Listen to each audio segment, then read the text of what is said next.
やれやれだぜ。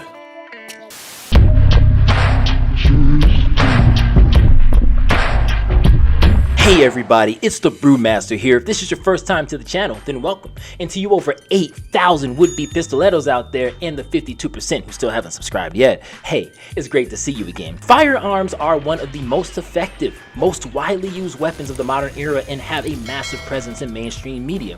Since MFers figured out that you could cause an explosion behind a chunk of lead and send that through somebody, gunpowder has been at the forefront of combat and warfare, and to this day, explosive power continues to be the most destructive power known to man, with nuclear bombs having the ability to literally erase a small country from the face of the map. Good thing all of that power is at the tips of the fingers of some of the richest, most powerful, but reasonable, level-headed, kind, and compassionate leaders in the free world. Otherwise, one could get nervous.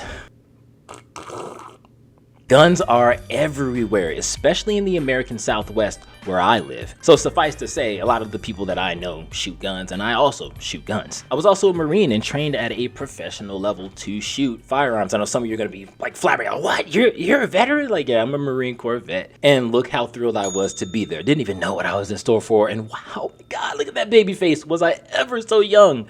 Crazy. But yeah, the surface is actually where I met my wife, who's also a Marine Corps veteran, which is not something I usually talk about on the channel because I run a gaming channel and it hasn't been relevant, and I kind of like to keep the details of my life relatively private. But for the sake of this video, I thought it would be important to lay out my qualifications. So here they are. Look, I'm definitely no John Wick, but if I were an RPG character, then I would say that I have basic proficiency in most firearms. I trained with the US Marines with an M16 and was an expert shooter, which is not a designation that's too hard to get, if I'm being honest, but I did score possibles on tables 1 and tables 2 during my time in the Marines, though not at the same time. And this is my target from my last shoot. That's 100 rounds or 2 boxes with the Glock 19 Gen 5 with iron sights at 13 meters or about 40 feet. That's 100% on target, 80% in the black, and the paper is literally chewed up in the middle. Again, it's not to brag, but it is just showing that when it comes to gun mechanics in the games that we play, I not only have some real reference to like how to use firearms, but also years of experience actually using firearms. And the premise is simple. It is really just point and shoot. Yes, there's some mechanical nuance when it comes to the trigger pulling, when it comes to sighting in, resetting after recoil, and then at distance, then you're gonna have to start worrying about things like bullet drop, wind speed, and things like that. But the basic principle is just that simple. It's aim and shoot, it's point and click. But even with that simplicity comes an overwhelming sense of power. To seize a firearm is to literally take control over the powers of life and death. And everyone knows that. Just being in the same room as a firearm puts some people on edge, and other people are flat out just scared of them. And people have every right to feel that way because these are the most dangerous weapon on the planet. But firearms never command that kind of respect in games. As a matter of fact, they're rather insignificant and are pretty much the opposite. When we see guns in games often, like I would say 95% of the time, they feel cheap and just so goddamn lame. But why? Well, I'm gonna get into the how and the why guns suck in games, and then I'm gonna get into how to fix it. So if you wanna just support an independent creator who's running a little game company, who's also a veteran and who loves RPGs, then please do like and subscribe. And without further ado, let's get into it.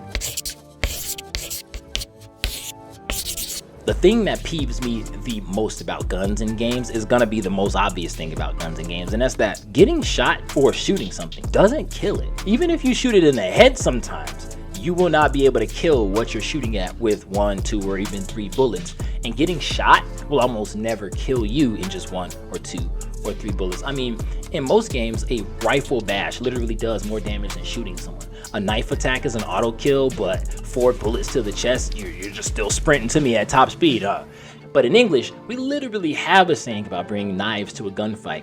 It's a proverb about the folly of going into situations completely underprepared, as in, if you bring a knife to a gunfight, you're f***ed because you literally cannot win that fight. But in D&D, whatever. And actually, because of your class, and your build, and your feats, your spells, whatever, you'd be put in a situation where your rapier literally does more damage than the base firearm. So in that case, yeah, do bring your knife to the gunfight. You're actually better off that way. And in practice, it becomes absolute buffoonery. The machine guns in these games, literally, they're just angry Nerf guns for all the damage that they're doing. I mean, look at this. So I often find that when you actually get a gun in a game, you still don't really have a firearm. it might as well be a reflavored stick for all the damage that it's gonna do. Guns are usually, yeah, they're gonna be flashy, but you're not taking out anything until you've pumped 1, 2, 3, or even 4 full magazines into it. Well, why is this? The answer is actually pretty simple. It's just the fact that real guns, if we were gonna put guns into a game as they are in real life, they're just way too OP. No shit, Sherlock, guns are OP. But when guns come out, I mean, just think about that, real life, all it takes is people to hear one gunshot and everybody in the place is gonna be kissing the floor. Firearms are simply the most effective way to neutralize a threat from a robber to a wild animal with minimal exposure or risk to oneself. Every military on the planet has basically done away with all their traditional weapons in favor of the firearm, and we've perfected ballistic science to the point where today's firearms are capable of sniping an enemy over the curvature of the earth from miles away. So just how the fuck are you supposed to defend against anything that can 1 or 2 shot you from miles away? This is literally as powerful as the maximum casting of magic missile in Dungeon Crawl Classics. This is like 10th level magic. And for the person who's actually getting hit by that sniper bullet from miles away, to them, it might as well be magic. This is a divine smite for all that they're concerned, because they're here 1 second and gone the next. And therein actually lies the issue, because 2 problems are gonna basically come up from the very nature of guns that make them a nightmare for any game designer. 1, their effective range is just far too extreme. In real life, battles between snipers can take place with combatants being kilometers apart. So if we were gonna stick to this and make it realistic, well then your gun should be able to shoot hundreds of meters. But in a game, you can see that an effective range of 100 meters or just about 300 feet, which is still considered close range for a firearm, that is still a range that will make most melee weapons obsolete. But you can see how this is a issue in a game that focuses on melee combat like D&D, or especially games that are like D&D that also very closely track movement. Because now you're talking about a situation where my effective range, it still takes you 5 rounds to dash to me. And all I need to do is hit you once or twice.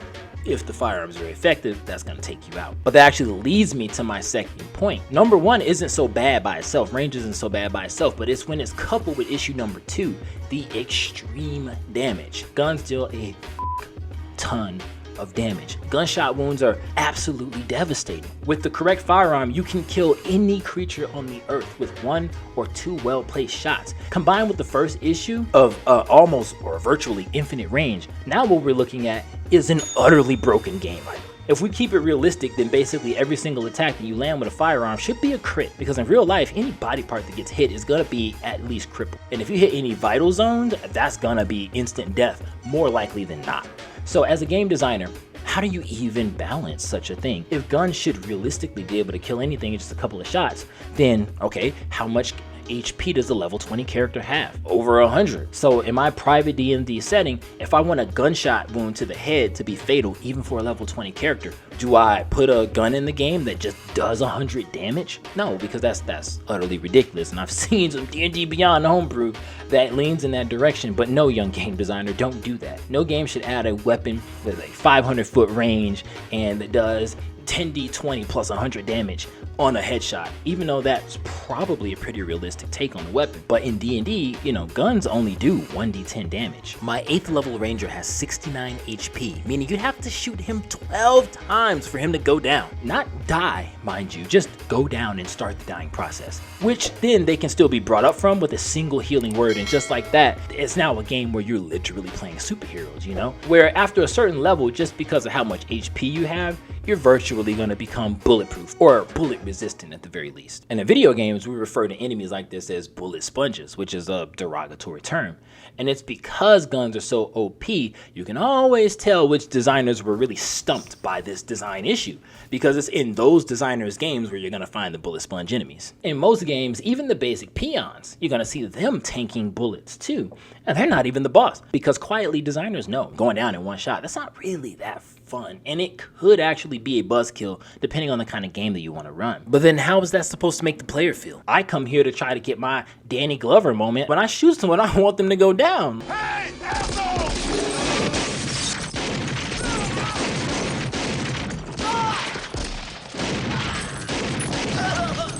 double time. Thank you all so much for supporting the channel and continuing to support. And if you like gaming content like this, then please do consider joining my Patreon as well, where you can sign up for rewards and discounts on all of the services that I offer, including my professional Game Master games. You can check Start Playing Games to run any of my one-shots, or message me at Roll with Encounter to start your own personal full campaign with me, the Brewmaster. I'm also looking for solo players, people who are interested in playing a single player game, just me and you. I'm also going to be at RenCon coming up at the beginning of October, so if you're going to be there, I cannot wait to meet you. Please do come and say hi, roll some dice with me. I'll be running games the whole weekend. Again, thank you all for watching and for your support, especially you, Rhinosaur.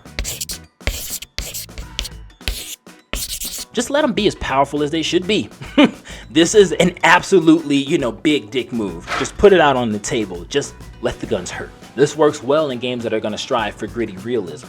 And Call of Cthulhu is one such game, where the weakest firearm does 2d6 damage for a maximum of 12 damage, but that game also used exploding dice, so that 12 damage could actually be a lot more.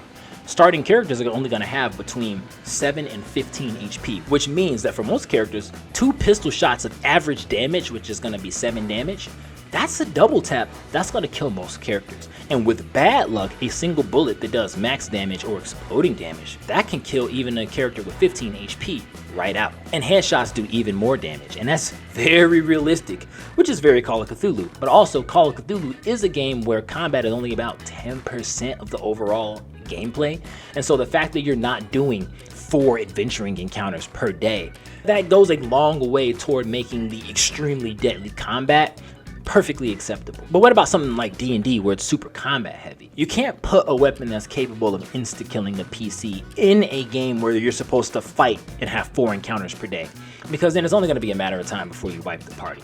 But you also don't want your parties defaulting to using just guns, because if they're fighting 4 encounters per day, they gotta know eventually they're gonna go down. So they're gonna default to just using guns too. And then you're gonna have a situation which is just basically like real life, where everybody's just trying to one-up each other on firearms race. Which leads me to number 2. For a combat heavy system like D&D, simply up with the damage. And that's what I do in my own Waterdeep setting for D&D. My firearms do 3d10 damage, but that power comes with trade-offs. Like you need to maintain your firearm. It has a chance to backfire and yada, yada, yada. What I did was basically I chose a max damage, and I chose 30 damage because that's the same amount of damage as inflict wounds. And I thought, if a cleric walks up to somebody and is capable of putting their hand on them and doing 30 points of damage, killing a CR1 or even a CR2 creature that only has 25 HP, is that about the equivalent of getting shot in the chest? I thought, yes, you can do it however you want to. You can have your guns do, let's say, 46, which is the same amount as guiding bolt. And that's perfectly valid too. Just keep in mind your max damage, your average damage, and how many dice that you're giving them is of course going to be their minimum damage. And sidebar, if you introduce guns to your setting, I would recommend you always give them exploding damage, because that is going to make them feel more deadly. And if they're the only weapon in your game that you're using exploding damage with, that's going to also make them feel super unique. First thing you need to keep in mind is cover. If you don't already have a good cover system, build one, find one, and use it. Most of my players absolutely ignore cover when it comes to their games, because D&D is mostly melee combat. And then when it comes to spells, you only need line of sight. So cover doesn't protect the person if you can see their elbow or their arm at the top of their head sticking out. So most people don't even bother with cover, and it rarely ever even comes up in a lot of combats. But if you're gonna have guns taking people out in 1 or 2 hits, the first thing that people are gonna be doing is running for cover. So figure out how that works. Number 2, make guns tactile, because that is the main part of why guns feel so bad in D&D as well. New guns in the 2024 E also have Vex, but other weapons have Vex too. Like it doesn't feel consequential. And so what you end up having is an idea of a gun, which is really just a reflavored longsword. So to make your firearms feel more grounded, add things like a reload system, add things like a weapon maintenance system, add things like a backfire system. And that's also going to help balance out the weapon so that if it is really powerful, there's a chance that it could backfire. And that added risk is going to make players probably hesitate on even carrying them. Number 3, don't be afraid to think about guns as a narrative device, instead of thinking of them as like an item. And maybe nobody in your setting has one. Maybe only the players have 1 or 2 for the entire party. And again, if you're using this as a narrative device, then only certain people in your world are going to have those weapons. And those will, of course, probably be boss figures or captains or leaders or what have you. But by removing the gun as kind of like a weapon, so to speak, and making it kind of more like a quest item, that can also balance it out too and give you the narrative license to either give your players ammunition when they need it, or to not have them find it for a long time. This is a great way to use guns or firearms in a sort of survival setting, where it really is just another tool that is a part of all your survival gear. And number 4, something else to consider before you add guns to your setting is, should you even add guns to your setting? Honestly, I think that there's a lot of places that firearms just simply don't belong. There's games they just don't belong in, you know, why did you put this here? And if you want to know which game that you're running or which game you're building, take a firearm in your system, aim it at, you know, a level 1, level 2, level 3 character, pull the trigger. There's only going to be 2 outcomes. Either that character's still going to be up or they're going to be down. If you're in a system where shooting someone point blank in the chest with like a musket isn't enough to put them down, then you're automatically in zone number 2, which is superhero fantasy. And in that case, you have to wonder, how superheroic then do I want my setting to be? Do you want them to be so heroic that they can literally get shot at point blank range and keep fighting? If the answer is no, then keep everything else in the game, but don't add firearms to it. If the answer is I truly don't care, then of course add firearms to your game. And in that case, you won't even have to make any changes to D&D 2024. And so that's over here. But over here, if you are in a system where, yeah, you get dropped in 1 shot or 2 shots, do I really want to add firearms to this game?